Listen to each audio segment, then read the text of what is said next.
Vou retomar um pouquinho, né? Então, a calatonia é uma técnica de relaxamento, mas ao mesmo tempo de estímulo energético. Significa que ela vai trabalhar nas polaridades que a pessoa já está trazendo. Estou fazendo até mudar. Então, o que acontece? Se a pessoa está com uma baixa energia, no trabalho da calatonia, ela vai estimular, aumentar o nível energético dela. Se ela está num nível de estresse, um excesso, uma agitação muito grande, aí ela vai trabalhar na outra polaridade, ela vai relaxar a pessoa. Esse é o primeiro trabalho da calatonia, que a gente chama que é um trabalho mais superficial, que é o que está mais presente e que a própria pessoa já viu, né? Identificou nela. Mas é uma técnica que no decorrer do trabalho, com o tempo, né, das sessões, ela tende a aprofundar essas questões aí. Então, ela é uma técnica também que a gente vai trabalhar os registros que a gente tem no nosso corpo. Esses registros podem ser registros que vêm de uma outra vida, tá? Ou registros dessa vida, né? Situações traumáticas que a gente viveu ou na infância ou na adolescência. Como elas foram muito fortes, a criança nunca dá conta de lidar com situações, ela está aprendendo o que é a vida ainda. Então, se ela vai viver uma situação que para ela é muito estressante, ela entra num sofrimento. Quando ela entra num sofrimento, ela não dá conta, aí nosso corpo tende a bloquear essas memórias, essas situações. É como se a gente criasse uma armadura para não entrar em contato com ela. Só que elas ficam registradas. Tudo que é vivido, a gente registra de alguma forma. Né? É o que a gente chama de experiências ou registros emocionais energéticos. Mesmo que a gente não queira entrar em contato, não tenha capacidade de entender, então a mente não vai processar, mas o corpo está processando. Tá? E vai registrar essas vivências nos seus aspectos a nível de energia e emoção junto. Tá? Aí depois são esses registros que vão trazer na vida adulta dificuldades na vida. Às vezes dificuldades de relacionamento com a autoridade, às vezes dificuldades de relacionamento a nível da afetividade, às vezes dificuldade a nível profissional. Às vezes não sabendo lidar com a autoridade, às vezes não sabendo se colocar, ou às vezes não sabendo expressar sua afetividade. Tá? Isso com os nossos filhos, com os nossos companheiros, tá? Com os nossos amigos, algumas vezes com a gente mesmo. Tá? Quem trouxe essa técnica aqui do Brasil se chamava Peter Sandor. Ele era um médico ginecologista e também psicólogo. Ele desenvolveu essa técnica durante a Segunda Guerra Mundial. Ele estava num campo de concentração nazista. Ele era judeu e alemão. Né? E a família dele estava presa num campo de concentração nazista. E como ele era médico, ele foi chamado pelos alemães para tratar os soldados alemães que estavam vindo da conquista da Rússia. Né? Foi quando os alemães começaram a perder a guerra, porque eles tentaram invadir a Rússia pelo norte, tiveram que enfrentar o inverno. Então, tiveram que voltar para trás, não deram conta. E muitos dos seus soldados estavam com estresse pós-traumático. Muitos tiveram que amputar membros, porque congelaram, tiveram que amputar para não morrer. Então, eles estavam num nível de estresse, né, de depressão também muito grande. Ele desenvolveu essa técnica e ele trocava esse atendimento em mantimento que ele revertia, né, para a família dele e para as pessoas que estavam no acampamento nazista. Tá? Depois ele veio para o Brasil. O Brasil foi o único país que aceitou uma imigração muito grande, porque eram mais de 10 pessoas da família dele. Ele se radicou em São Paulo e foi professor na PUC, na área de psicologia, e montou o que hoje chama Instituto Sede Sábia, em São Paulo. Né? E a calatonia está dentro de um curso maior que se chama Cinesiologia. Bom, aí pegando mais aqui um Então, eu já falei sobre essa questão das vivências, né? No trabalho da calatonia, nós vamos elaborar essas vivências de outra forma. Como que isso se dá? A criança ainda não está preparada para o mundo. Tudo para ela que ela vive é traumático. Chegou aqui agora.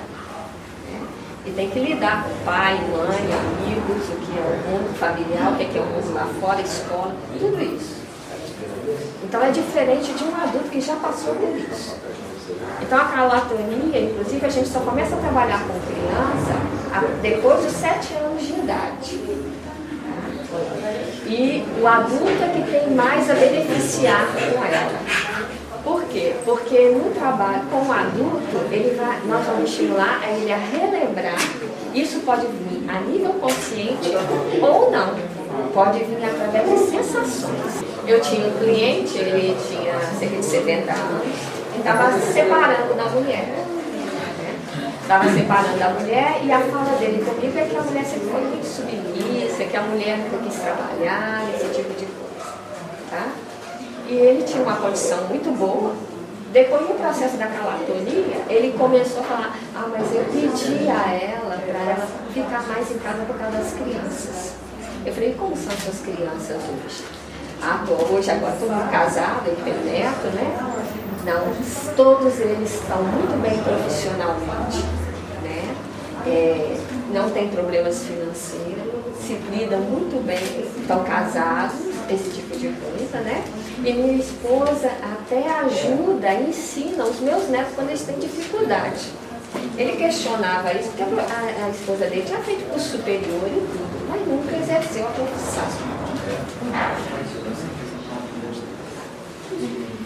Então, aí o que aconteceu? No processo da calatonia, o que ele entendeu? Que o trabalho da esposa era ele tinha um trabalho, mas a esposa tinha um trabalho. E o trabalho dela foi muito bem feito, com os filhos. E aí agora parece que ele é os netos. São coisas simples que às vezes fazem a gente julgar o outro de forma diferente. A gente não consegue enxergar. Então, é num processo terapêutico que a gente tem condição de ampliar a nossa visão, de entender aonde que está a visão do outro, o trabalho do outro, porque a gente tem mania de focar naquilo na nossa mente. Tá? Mas no processo terapêutico a gente tem condições de ampliar e enxergar além. Tá? Outra coisa. Agora ficou mesmo. Outra coisa que ele questionou, que até evitou ele se separar da esposa, foi o seguinte: ele tinha uma visão de que a esposa dele era muito submissa, estava lá dentro de casa e tal. Isso porque ele falou que logo na lua de mel, a esposa chegou e trouxe café na cama para ele. Na visão dele, café na cama significava que ela era quase uma serviçal dele. Tá? Foi só no processo terapêutico que ele entendeu: ela queria me agradar. Então, na verdade, ela queria agradar, ela amava ele. Né? Então, assim, aí ele virou e falou assim: bom, eu fiz uma leitura errada. Agora, eu fiz essa leitura errada por causa da minha história de vida. Aí ele me contou que desde os 7 anos ele trabalhava duro. Né? O pai tinha uma chácara, uma fazenda, e ele tinha que carregar burro para lá e para cá. E ele me contou que um dia que um burro embarcou, ele ficou tão nervoso, com tanta raiva, que ele não conseguia fazer o burro andar, que ele mordeu a orelha do burro. Então você vê, né, como é que era a questão. Né? A vida para ele era muito dura, as pessoas tinham realmente que trabalhar muito, né? E o trabalho para ele era esse tipo de trabalho, muito pesado e muito sofrimento. E aí ele conseguia só tinha a visão dele. No processo terapêutico ele conseguiu enxergar quem era a esposa, viu que no dia do casamento dele, o irmão dela chegou para ele e falou assim, que a minha irmã está fazendo um bom casamento, né? Ganhou a sorte grande, porque ele tinha condição. Né? Ele trabalhou tanto desde os 7 anos de idade, lógico, né? Conseguiu construir um patrimônio. Né? Ele tinha uma condição melhor. Isso ele registrou. ficou registrado como se a esposa dele, na verdade, estivesse casando com ele pelo dinheiro, e não porque amava ele. Por mais que ela agradasse, dizendo que amava ele, ele não conseguia entender isso, né? Então são coisas que a gente vai acumulando no decorrer da nossa vida que acaba impedindo a gente de entender o outro, né? De enxergar o amor do outro, né? Então são esses tipos de registro que no momento do processo vão vir à tona e a gente vai ter condição de sair de nós e ir até o outro, tá? Então Reich dizia que essas vivências nossas são traumáticas, né? E vai impedir a gente de ter mais prazer com a vida e até de ter mais vitalidade. Porque se a gente vê a vida no nível de um sofrimento muito grande, a gente não tem vitalidade para lidar com ela, né? Se há um peso, meu corpo fica pesado, né? Aí eu vou lidar com a vida de forma muito lenta, com muito sofrimento, achando que tudo é ruim, tá? Mas tudo isso tem a ver com o nosso processo, com as experiências, os nossos registros que nosso corpo acumulou em função de uma vida toda, tá?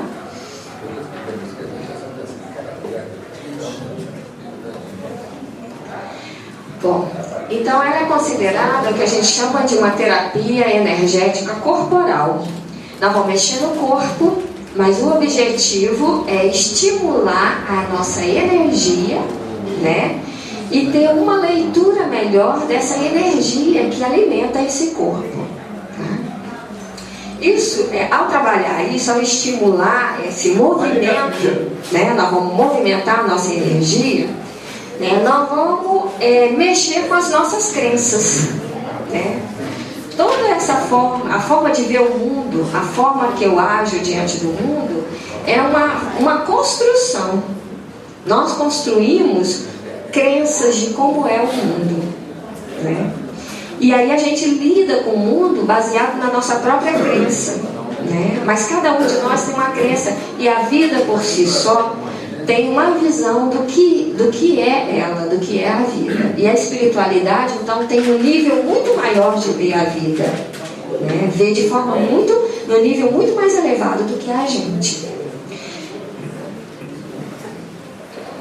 Então ela vai favorecer o quê? A gente expressar nossas emoções, diminuir a nossa rigidez física e mental, né? E ampliar a nossa consciência, né? A ver de uma forma mais ampla. Aí vocês têm o Dr. Beto Sando, né? Ele faleceu em 1992, né? E foi um homem assim, maravilhoso. Eu já falei, né, foi no campo de refugiados que ele teve a intuição de como desenvolver essa técnica. Assim, é como a gente fala assim, veio do nada, veio da espiritualidade, né?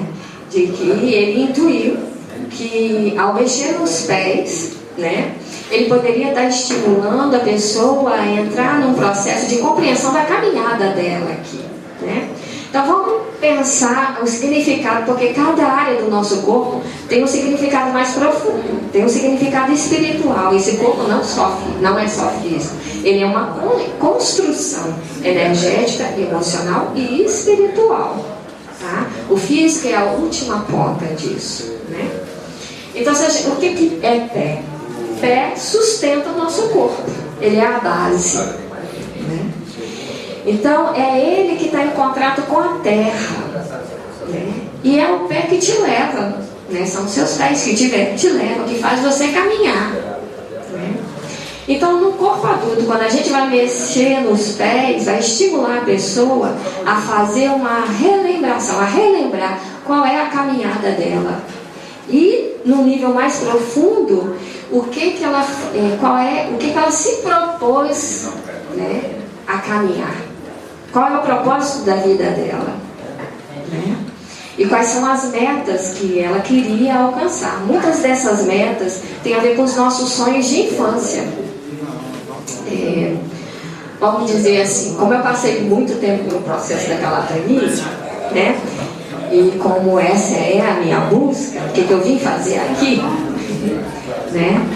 Eu comecei a minha caminhada profissional. Primeiro eu me formei em jornalismo, Mas antes de ser jornalista e trabalhar 15 anos na área jornalística, eu tinha um sonho de infância que eu queria ser missionária.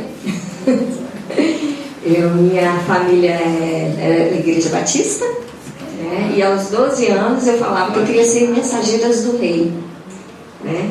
Mensageiras do Rei é uma área dentro da Igreja Batista que congrega muitos adolescentes, né? Já formando os adolescentes para serem missionários, para ir para a África, para ir para a Índia, esse tipo de coisa.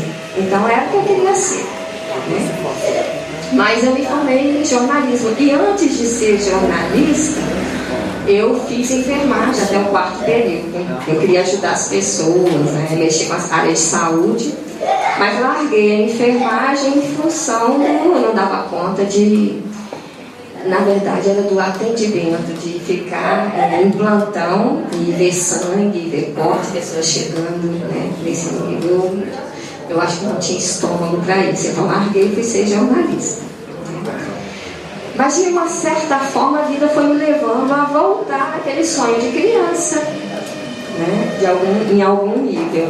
Através de tudo que eu vivi, eu venho adaptando, né, todo o meu conhecimento, tudo que eu estudei, para de certa forma ser uma missionária. Hoje eu acho que eu seria uma missionária juntando terapia e espiritualidade. Está dentro do meu sonho ainda, né? Então assim, no decorrer da vida a gente nasce com um sonho. Se a gente for olhar, a nossa alma já traz registros do que a gente veio desenvolver aqui, o que a gente precisa desenvolver, né, para estar sempre evoluindo. A alma está sempre em evolução, quer sempre evoluir mais, né, desenvolver, que é um plano divino, né, para nós todos que somos seres espirituais. Então, no processo da calatonia, a gente tem condição, às vezes, de relembrar os nossos sonhos e tentar adaptar a nossa vida hoje aos nossos sonhos de infância, aos nossos propósitos maiores. Porque se a gente consegue fazer isso, a gente tem mais prazer com a vida, né?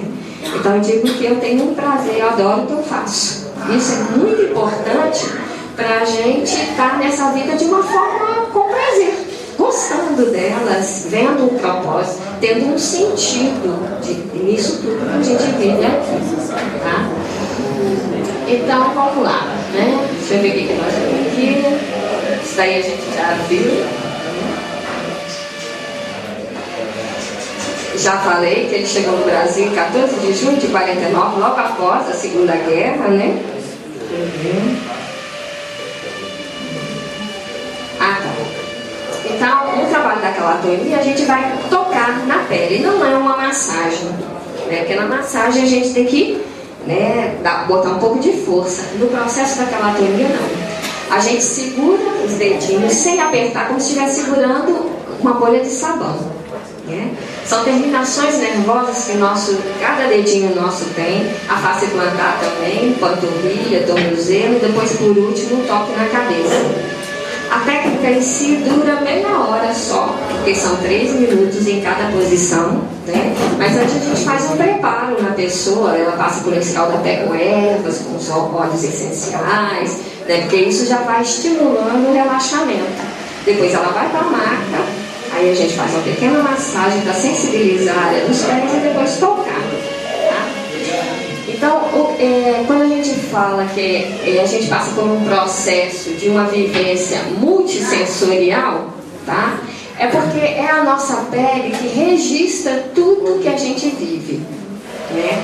A pele é considerada o segundo cérebro, se não o primeiro, porque tanto a pele e o sistema nervoso central, eles são originados de uma única célula do embrião, da mesma célula. A parte dessa célula que se volta para dentro se forma o cérebro. E a parte dessa célula que se mostra para fora é a pele. Então, pele e sistema nervoso central estão intimamente ligados, tá?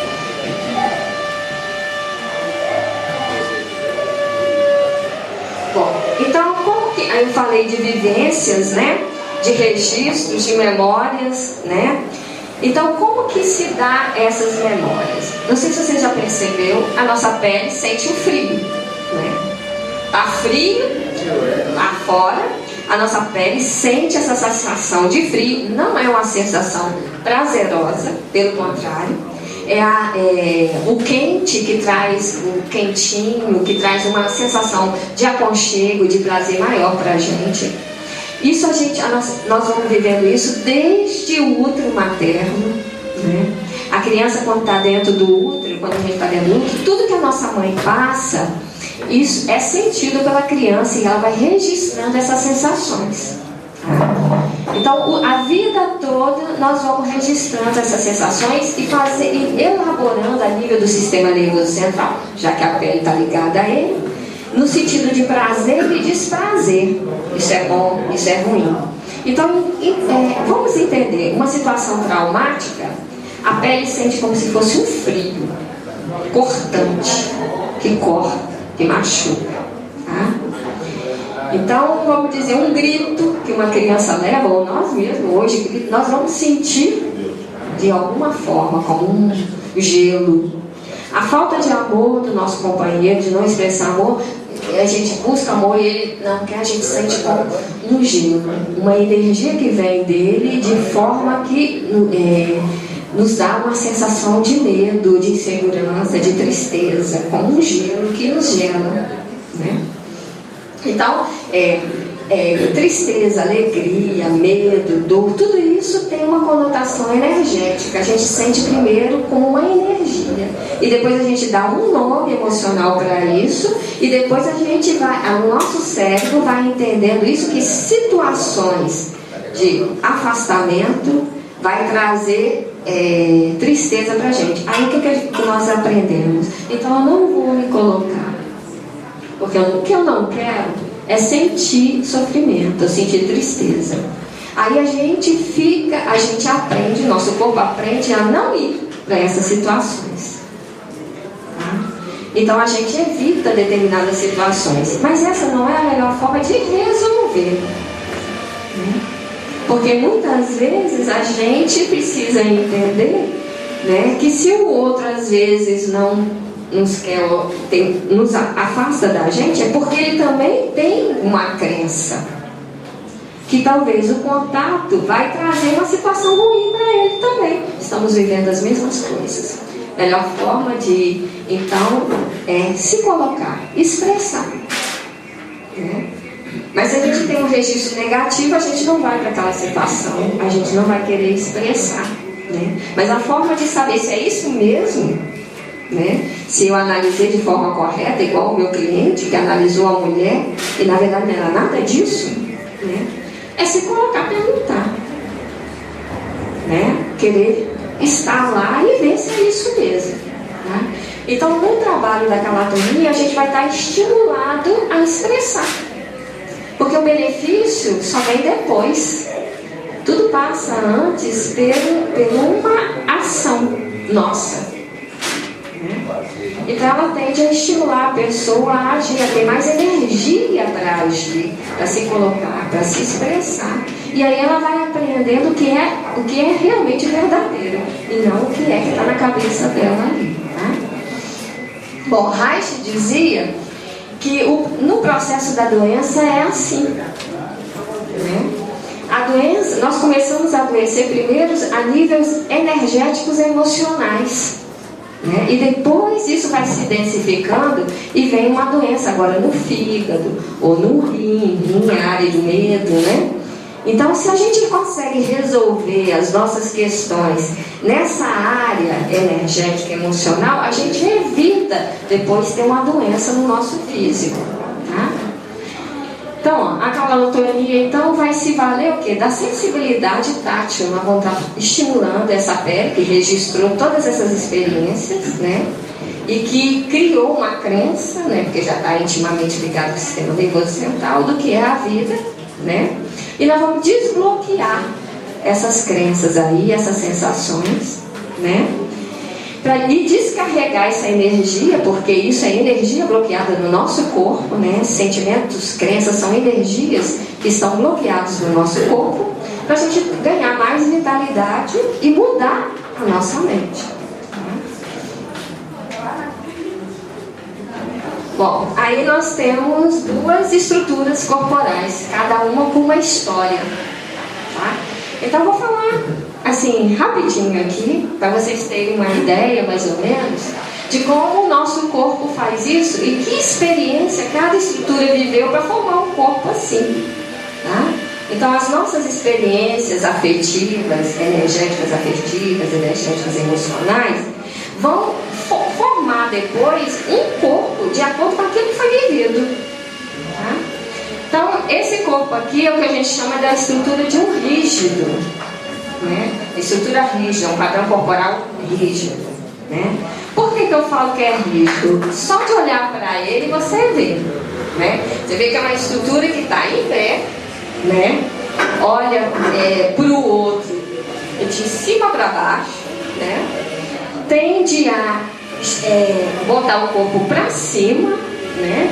Essa área torácica é toda voltada para fora, né? Essa área abdominal é voltada, contraída para dentro.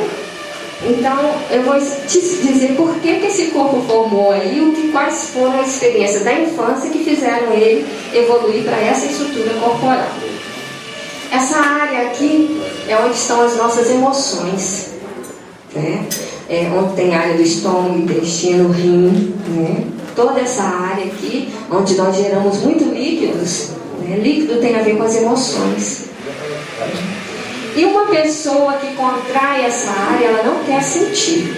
Ela tem medo do sentimento, das emoções e do que isso pode trazer para ela. Essa área aqui, tá? É do enfrentamento. A área torácica aqui, né? Se vocês prestarem atenção, nas academias militares, eles trabalham com as pessoas que estão lá assim, peito para fora, barriga para dentro, né? Porque peito para fora vem a raiva, vem enfrentar, não tem condição de você ter medo, você vai com agressividade, né? E se você põe a barriga para dentro, você evita sentir. Você não entra em contato com as emoções. E para você ser um soldado, para ir para a guerra, você não pode sentir mesmo, né? Você tem que matar, né? Você tem que enfrentar situações muito difíceis. Então você não pode nem pensar, você tem que ir, né? Então essa estrutura corporal na infância, o que aconteceu? Vem de uma estrutura familiar, né? Isso está dentro da família, onde a gente vai se formando e vamos nos tornando quem nós vamos ser depois, né? Que dizia para a criança que ela não podia sentir. Não chore. Não, você não tem que chorar. Que é isso? Né? Entrar em contato com as emoções era muito complicado, não podia. Na verdade, são pais também que tinham dificuldade em lidar com as emoções, com as fragilidades. Por isso que estimulava a criança a não sentir. Tá? E estimulava a criança a enfrentar. Muitas vezes isso se dá muito mais no masculino, né? Homem não pode chorar, homem não pode expressar emoção, né? Então nós vamos ver muitas estruturas masculinas assim também, tá? Toda estrutura tem um lado positivo e um lado negativo. Depois, na fase adulta, né, nós vamos ver, por exemplo, empresas que às vezes vão querer uma estrutura dessa como chefe, né? Porque essa estrutura, quando chega perto de você, fala assim: eu sou mais forte, vai de forma agressiva para o outro. E o outro se recolhe. Então, para o chefe, né, manter todo mundo no controle, é bom ele ser assim, né? Meter medo, né? Mas no fundo, ele tem medo das próprias emoções dele. É uma estrutura que tem dificuldade para lidar com seus sentimentos e expressar sentimentos também. E no relacionamento fica muito difícil. É muito difícil você ter um relacionamento afetivo, amoroso, com uma pessoa que está do seu lado, que se diz que é maior do que você, né? E que não quer expressar afeto. Aí ele vai ter a carência, vai faltar afeto para ele também, né? Porque no fundo, todos nós queremos afeto, né? Às vezes não sabemos lidar com eles, né? Então essa é a estrutura do rígido. A outra estrutura, que a gente chama estrutura densa, tá? Ele tem uma história diferente. Se você olhar, ele não tem essa área para fora, né? Você pode perceber. Enquanto esse, a área muscular é forte para fora, né? O do denso, a área muscular é contraída, é para dentro, né? Outra coisa, ele segura meio que aqui na área do esfíncter, ele segura, né? Aperta aqui e tende a concentrar tudo nessa área aqui. É como se fosse ele tivesse exprimido na área para baixo e exprimido aqui também. Então fica condensado nessa área corporal aqui. Só que essa estrutura que mais aguenta pressão. Ele não expressa, né? Ele não mete medo, as pessoas gritam com ele, falam as coisas, ele vai ficando calado e aguentando aquela energia e vai trazendo para ele mesmo e segurando, né? Aí vai chegar uma hora que ele não vai dar conta, aí ele vai explodir, aí ele explode no nível de excesso, ninguém entende o que está acontecendo, tá? Ou adoece também, né? Ou adoece também, né? Porque ele vai botando tudo dentro dele, né? Acumulando dentro dele, né? Aí, o que é essa estrutura? Essa estrutura vem de pais ou de famílias que, igual o rígido, deram independência e tal, não sei o quê, mas enquanto aqui o rígido ele foi estimulado a enfrentar situações, a ser mais forte, no denso, o que aconteceu? A família fala assim, você não vai dar conta, né? Então, ele se sente humilhado na capacidade energética dele. É uma estrutura, por exemplo, que para ir adiante, para estar agindo, ele vai precisar de muito apoio. Não vai, você vai dar conta. Não, vamos lá, eu vou conseguir. Aí ele vai. Tá? Ele tem pouca ação e precisa do incentivo do outro para agir mais. O rígido não. O rígido ele passa por cima de você. Tá? Ele não precisa que ninguém estimule. Ele vai, quando ele vê um objetivo, ele vai. Não quer nem saber. Tá? Aí quando a estrutura do denso, por exemplo, quando chega na fase adulta, vê, por exemplo, o rígido indo com independência na vida, era tudo que ele queria. Aí ele se sente ressentido, magoado, triste, né? Pela estrutura facial você já vê, né? Ele tem vontade de ir, mas acha que não dá conta. Muitas vezes, eu lembro de uma cliente minha que vinha de uma família de 5 irmãos, né, acho que era 4 homens, só ela mulher. Então, assim, o pai estimulava os homens a irem, né? Mas a mulher não, ela quis fazer vestibular, enfim, ela passando por 50 anos, ouviu a fala do pai, isso ela nunca registrou isso, nunca esqueceu.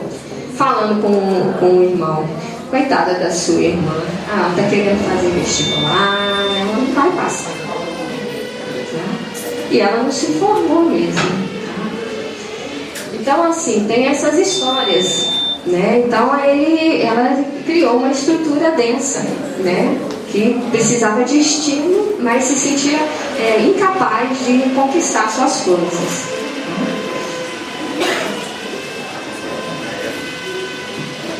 Essas já são 2 outras estruturas, né? A gente chama essa estrutura de estrutura inchada e o outro de colapsada, tá? Que são histórias diferentes também, né?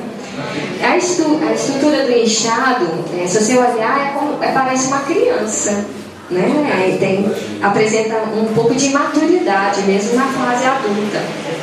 Essas são crianças que foram super protegidas na família, né? Que ia fazer alguma coisa, não, deixa que eu faço para você, não, deixa, dava tudo na mão. E aí, o que acontece? Aí, a criança tem muita energia e ela precisa expressar, ela precisa estar agindo, experimentar, subindo em árvore, descendo, fazendo 1000 coisas, porque ela tem muita energia, né?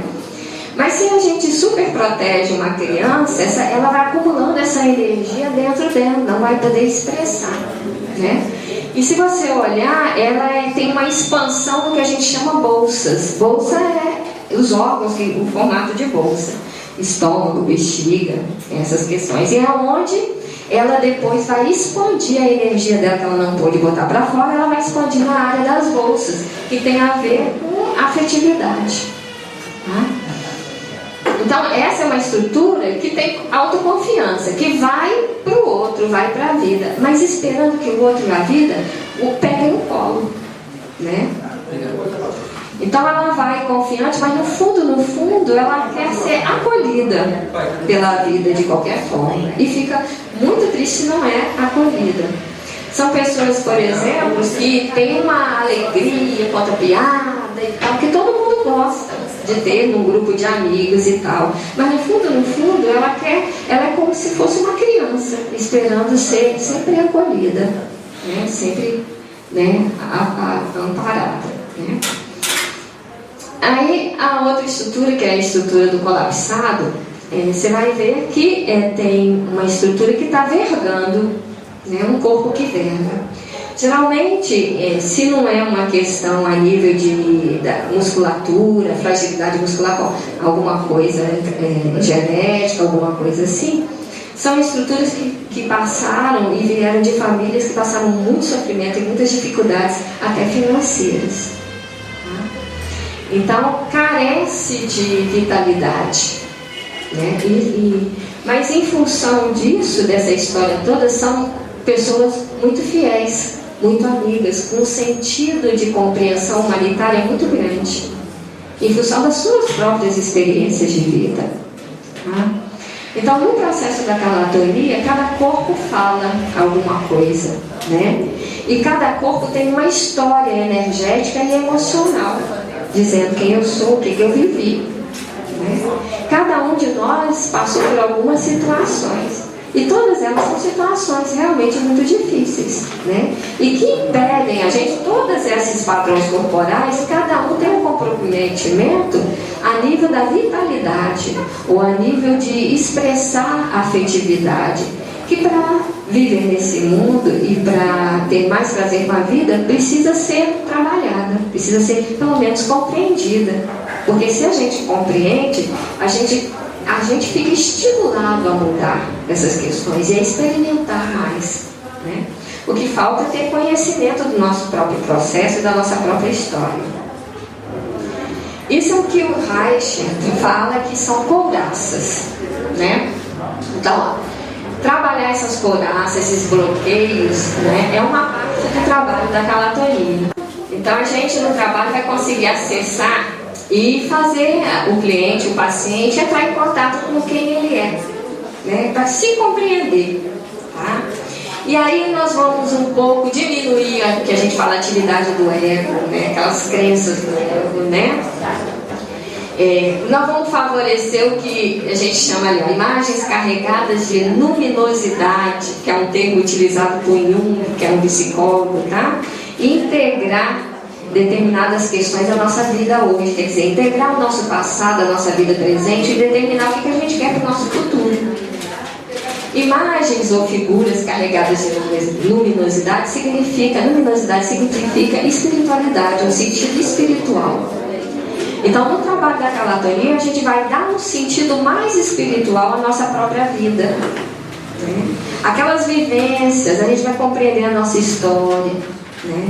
A gente vai tentar ligar a nossa vida a um sentido mais espiritual, né? Como um propósito, para ter um sentido maior, né? É o que Jung chama de luminosidade, tá? E aí o que a gente faz? A gente vai lidar agora com a vida de forma diferente, tá? Então a gente tem condições, quando a gente consegue compreender o nosso processo, né? Quando a gente nos entende, a gente tem como direcionar melhor a nossa vida e as nossas atitudes, podemos mudar as nossas atitudes.